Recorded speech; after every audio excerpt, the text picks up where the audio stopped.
I've got probably three of the smartest people in the industry sitting next to me, and we're going to try and unpack what possibly our industry is going to look like in 5 years. So firstly, to kick things off, I just want to do a quick introduction of Jess Gilby, who's the General Manager of Digital Client Partners at News Corporation, leading digital innovation and trusted media experiences. That's quite a mouthful for introduction. And a little job of being a mum. That's why I have to get on an aeroplane, just to be really clear. Good. The second, my good friend Gai Le Roy, who is the CEO of the IAB representing AdTech and Digital Standards. Sounds impressive. And we just heard from Mark, who's just come off stage from a very, very good presentation. And he's the AI expert kind of covering the intersection of where technology and media meets. So let's get into it. When we think about the agency of 2030, what is it going to look like? And what's the one big bet you think the industry is going to evolve? Jess, I'll start with you. So hopefully for all of us, there's a shitload less reporting, right? Like how many of us are doing reports about reports every day? And I think the things that we've seen about the technology today offer a lot more of our ability to do strategic thinking over manual processes and pulling reports. I also want it to be more creative than what it is. I don't know if it's going to get there, but I think creativity, and the panel earlier spoke a lot about search on platform. I think what the missing piece in that panel was talking about what drives search on platform. I mean, how many of us remember the love story of Katut and Rhonda that AAMI told us about, right? Yeah? That was a piece of advertising that turned into content, that turned into something that exploded for consumers. And we've got to get back to creativity that drives the platforms, not personalization, trying to talk to individuals. Fantastic. Gai, what do you think? So about 5 years ago, every agency said they're going to be consulted.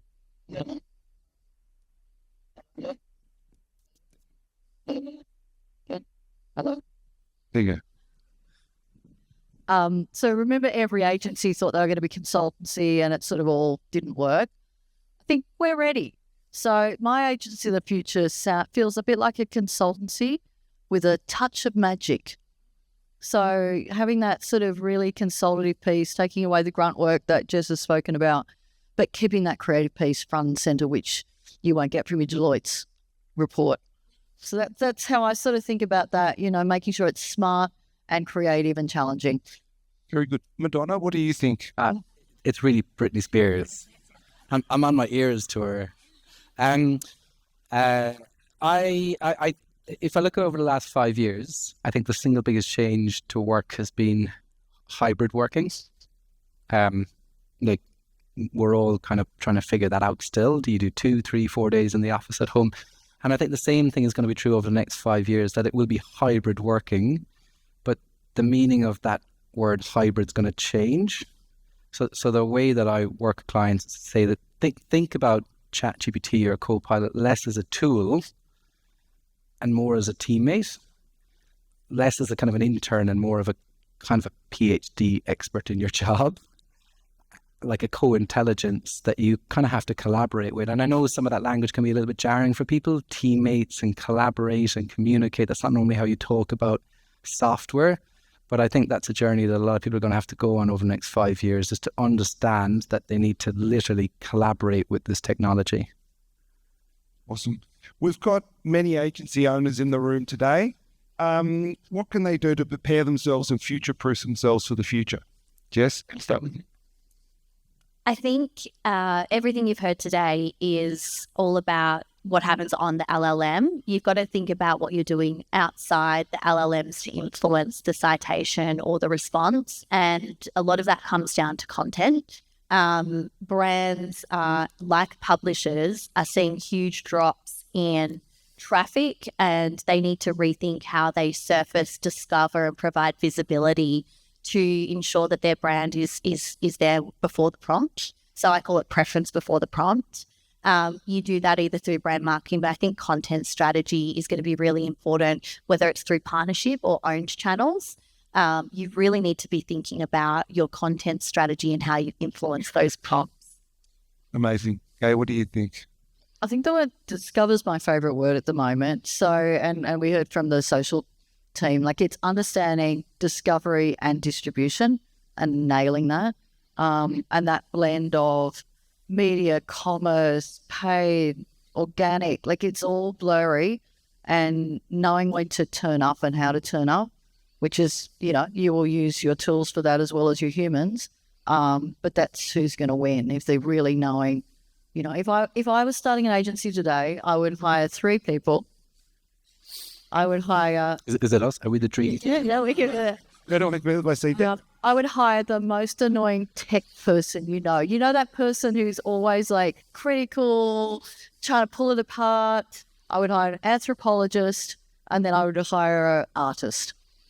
And like those 3 people will bring everything to life. There you go. I've completely forgotten the question because that was such a good answer. What's your agency's been doing to prepare themselves for the future? I was listening to a podcast. I flew from Melbourne this morning, and I listened to this podcast, and the person said something really, really odd. He said, "There's never been a better time to be unemployed." And I don't want to make light of being unemployed. That's a really tough place to be. But he went on to say that the next 2 years are going to have an outsized effect on the next 20 in terms of your career. And the interesting thing about being unemployed is that you can 100% play and discover and experiment and learn this technology in a way that you can when you're in a business. When you're in a business, you are 100% focused on the thing that business has always done, only 10% better each year. And you don't yet understand how transformative this technology is. So my advice to agencies is to just down tools for 2 days, either as a leadership team, as an agency, and to just have an offsite, have a retreat, and to just have, not a hackathon, but just to think deeply about what this moment means and what this technology will do for the agency. Because I think everyone is just so focused on here and now that I think they're missing the bigger picture. Good. Thanks. I liked it. And we've also got a lot of young people in the room as well. And when I say that, I sound like my mother. But we've got a lot of young people in the room. What advice would you give, the young people in the room when we heard about the universal paycheck and things that, that the robots are going to take over everything? What advice what would you, and I heard some of your answers before, but that's it. Pick up the phone. Please, pick up the phone. I have my team, I have quite a young team, and I have seen emails that take 2 weeks, 4 hours in between. They're long-winded, and the response is half-baked. You don't get the full response. Just pick up the phone, guys. Honestly, you build a relationship so quickly. There's so many people still here. We want to be here. Have a chat. It works. I promise. On the human element, make more friends. We hear a lot about mentoring. And sort of learning from our elders. But your peer group that you are with right now are the most important people in your career. They're the ones that are in 5 years' time going to be your connections. The robots, no matter how much they praise everything, they won't be there for you. Create you don't have to go out drinking with the old people. That's not what we're saying. Create a netball team or whatever. But get a peer group that will stick by you in the future. I couldn't agree more with that. But the old people are still need to have a drink with you if you want. Mark, over to you. Yeah, I like that. I would say to people, sometimes the effort is the point. Like, just because you can, it doesn't mean you should. So yes, it's very easy to get ChatGPT to write an email, but you kind of have to write certain emails in order to really understand what you're trying to get across. Same thing with that weekly report. Same thing with just sitting with an idea for 4 or 5 days and getting bored, and then you have a eureka moment. Sometimes the effort is the point. I often talk about this idea of productive friction, which is there's some certain tasks, they're like low value, they're pain points, they're bottlenecks, and absolutely there's a role for AI there. But there's another type of friction, and it's called productive friction, where the effort is the point. It gets you to that aha moment. It builds your craft, your expertise, your thinking. And I think young people kind of need to understand the difference between those two things. I think it'll come more naturally to people who have 10, 20 years experience. But if you don't have that experience, it's not obvious what are the areas to lean in and enjoy and really think about versus getting the machines to do it for you. Jess, now we've got 5 minutes and 45 seconds with you for your question. How are publishers balancing the rise of AI exchanges with the need for trusted quality content? I have to really think about this one and what I can and can't say. I'll compartmentalize it. There's the way that we're being used by the AI platforms, and then there's the way that we're using AI to adapt it into our platforms. So in the first instance, how our content is being used, for anyone that has read the address by Michael Miller, our Executive Chairman, Australasia, last week to the Press Club, I highly encourage you to read it because it talks about a really potent point about protecting Australian journalism and the important role that it still plays in society. And I think it's really important, and he really worked to deliver a very clear message that is a inclusive stance across the media ecosystem. But when I think about how we're using AI and adopting it, there are definitely use cases that aid a better user experience. So we've never been able to have comments turned on for content moderation purposes on our content. And it's not a great user experience. People want to comment and have a conversation. Community-driven conversation is such a big part of what the internet is now. And we haven't ever been able to have that turned on because of resourcing and the manual nature that comment moderation takes. But now with the adoption of AI technologies, we're able to have rules in place that enable that comment moderation. So it gives a better customer experience. If the audience is really engaged, they're able to click in and have direct conversations, and it's very community-led within content. So they're some of the ways that we're actually enhancing the consumer experience that I think are really great for our content on site. And I think it's about, there are two differentiating points for us, how we're being used within the AI platforms versus how we're adopting AI technologies to deliver better experiences. Amazing. Gai Le Roy, tell us what you see in your role and how it's shifting the agency of the future blog. Oh, that's a sigh. That's a sigh. I mean, that's an over a drink thing. Look, I mean, what I'm seeing in my world, I think that there's just every single company and tool that everyone's using is probably creating a lot of the same stuff. So I'm probably going to answer two of the questions you got for me, Sam, so save some time here. So if I think about ad tech and every platform, it's moving from pipes to decisioning.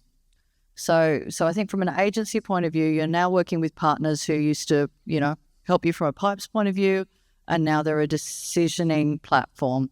So that's a good and a bad thing. It's a great thing because those smarts are built in, there's a whole lot of data, there's a lot of optimization. It makes it really hard to have interoperability because everyone's fighting to have more and more of your business with them. So I think there's sort of the agency of future will really have to understand how all those tools work together. But coming back to the annoying tech person that you need. So whenever my mind goes to this one scene, who's a 30 Rock fan? Few people. Oh, okay, you're all young. Anyway, there's this scene in 30 Rock, for those who know 30 Rock, where Jenna, who is the sort of the crazy online talent, is trying to impress a European prince, who's in a wheelchair and a very awkward person who can't dance, so she has to dance for him. So he tells her, she starts dancing, and then he starts barking orders like jazz, faster, twirl, whatever. You want to be the person barking the orders, not Jenna on the other end. So when you're working with your partners, and I don't mean be rude to them, but if you ask your tech partners, how many people customize stuff? How many people go in and tweak things? Like, be that, to your point, be that friction point, because everyone else will get the same answer. So spending that time questioning your partners in different ways and making sure everything works together. I love that. Byrne, tell me, based on your keynote, there's a lot of risks with AI. What are the opportunities for indie specific? Can I just say, I did a keynote in the Gold Coast about 6 weeks ago, and 200 CMOs. And this American guy came up to me afterwards. He said, "Great keynote, but you need to wear black and you need to inject fear into your presentation. So that's why I ended up with a lot of risks and challenges. Yeah. Where's the black? Yeah. I don't do fears so good. Okay, so here's three really, really tangible things that I've seen. So number one, I was Group Head of Innovation and Chief Digital Officer for Dentsu for many, many years, maybe too many years. One of the things that I tried to do in 22, 23, 24 was to instill a culture of experimentation. I say 200 people buying digital media. I don't care if you propose shifting 20% of TV spend into TikTok, but just have some science, have a rigorous kind of experiment and a test behind that. And what I realized is that there's no shortage of ideas, but the craft of actually setting up an experiment was lost. Like people didn't know the difference between A/B and multivariate and incrementality. People didn't know how much data they needed. They didn't know how to be statistically confident of the results. They had ideas, they had the business context of the clients, they just didn't know how to set up a good experiment. And it never went anywhere. I kind of got frustrated because that craft was lost. Fast forward to about 3 months ago, I'm working with another media agency, an independent in Melbourne, and it's the same idea. They want to be a little more scientific, a little bit more robust in the way they experiment. And what we've realized is they have all of the business context, they have all the context of their client. They can feed it into ChatGPT and they can get ChatGPT to ask a series of questions and then get it to set up a really robust experiment. They could do it that way. That's just called augmentation. That's getting people to use the technology in a different way. But what they've done is kind of codified that entire workflow into a custom GPT. So now they have their own best practice, which is trained on IAB documentation, Google documentation, meta documentation about what great experiments look like. So it's not the median of everything that we know, which may or might not be right, but it's rather the median of really great source documentation. So it means that you can really run at experimentation, which isn't just about doing things faster, it's about doing things better. I've one other kind of edge case, which I think is brilliant. This client went through a really arduous new business process with a big retail client. It was a really transformational win for this agency.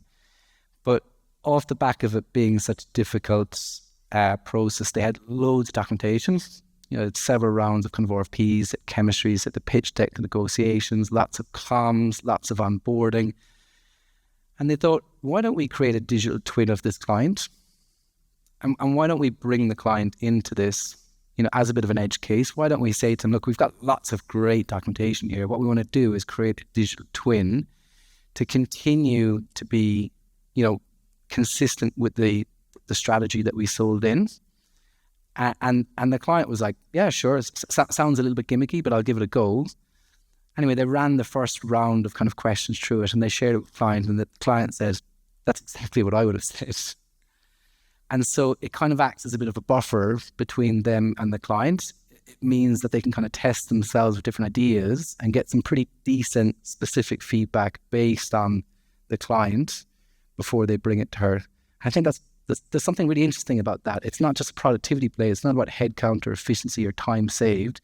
It's about elevating the thinking. It's about doing better. And I think that's where this is going. Yeah, we're seeing more and more brand agents as well where you can ask and have that conversation. Guys, we've got to wrap this up because Jess has got to get on the aeroplane back to her family. So exit out that door now and your car's waiting for you. Massive round of applause for our panel today. Jess Gilby, Gai Le Roy and Mark Byrne. Thank you so much.